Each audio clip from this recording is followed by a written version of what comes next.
بسم الله السلام عليكم ورحمة الله وبركاته. مقعي هو فاطمة عبد الغفار. maanta waxaan rabaa muuqaalkan inaan ku sharaxo muuqaaladeenu waxa ay ku saabsan yihiin. Inta badan muuqaaladeenu waxa u soo gudbinaa hab jileen ah dadku ma fahmeen waxa ay ku saabsan yihiin. Marka dadyo kala duwan iyo falcelin kala duwan ayaa muuqaalada nooga timid. dadka qaar waxay u qaateen muuqaalada inay yihiin muuqaalo iska madadaalo ah, muuqaalo sida riwaayad iyo kala oo aysan fahmin fariinta caafimaad ee ku jirta muuqaalka. Marka waxaan rabaa bal muuqaaladeenu maxay ku saabsan yihiin inaan sheego. Sida caadiga habka acting-ku ama habka jiliinka marka wax la jilayo, qofku jilayo bukaan iyo dhakhtar la jilayo sida caadiga ahi waa hab bulshada wax lagu gaarsiiyo. Gaar ahaan bulshada markii la isleeyahay fahamkeeda ama hab aragtidooda ama hab fahamkooda hala taabto ee hababkaas la isticmaalo. Haddaba maadaama habka aan isticmaalnay waxaan ku khasbanaanay muuqaaladeena inaan sharaxaad ka bixino.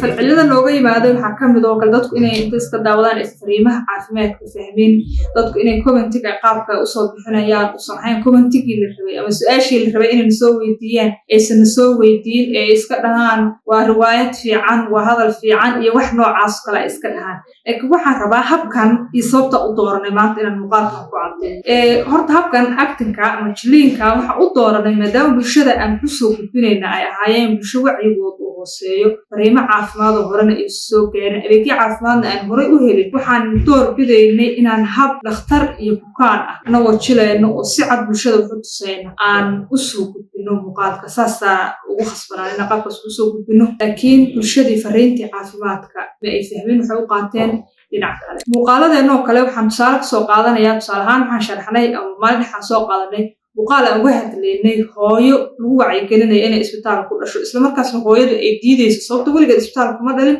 qof isbitaal ku dhalanayana maysan arag. marka waxay ku khasban tahay inay diido ama ay tiraahdo gurigeyga meel aan ahayn ku dhali maayo ilaa laga dhaadhiciyo aakhirkii. kadibna hooyadii oo muuqaal kale waxaan kasoo sameynay isbitaalkii timaaday, loo adeegay, si fiican loogu adeegay, kadibna gabdhihii umulisooyinka iyo dhakhaatiirta u mahad celinaysa. sidoo kale muuqaal kale waxaan ku sharaxnay dhakhtarka indhaha iyo qofka si ugu tegay. qofku inta badan waxaa dhacda markuus dhakhaatiirta kala garanayn wuxuu sameeyaa dhakhtarku isaga tegaya. qof kastaa isaga dhakhtar u ah, soo dhakhtarka guud buu u tagaa markaa kadib baa la tilmaamaa. kaasoo kale waxaan ku caddeynay tilmaaminta iyo hagidda qofka in lagu hago dhakhtarka saxda ah. soo muuqaalkaasoo kale saas ku saabsanaa. muuqaal kale waxaan kusoo qaadanay qofka oo farmasinta iska taga daawo iska gata, daawo uusan garanayn nooca ay tahay, waxa loo isticmaalo, isla markaasna uusan ku dawoobeyn. kadibna annagoo saxayna khaladkaas ayaa waxa sameynay inaan muuqaal kala duubnay ku saxayno khaladkii hore oo ah inuu qofku farmasiga inta tago daawo iska gato.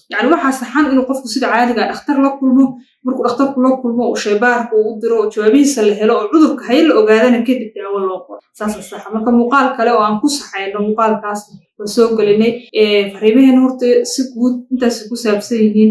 haddii marka ay ku soo gaaraan fariimaha noocaas fadlan waxaan kaa codsanayaa inaad gaarsiisid bulshada kuwooda u baahan ee fariimaha noocaas inay helaan ama ay fahmaan, gaar ahaan dadka ku nool meelaha miyiga iyo meelaha tuulooyinka. wabillahi tawfiiq.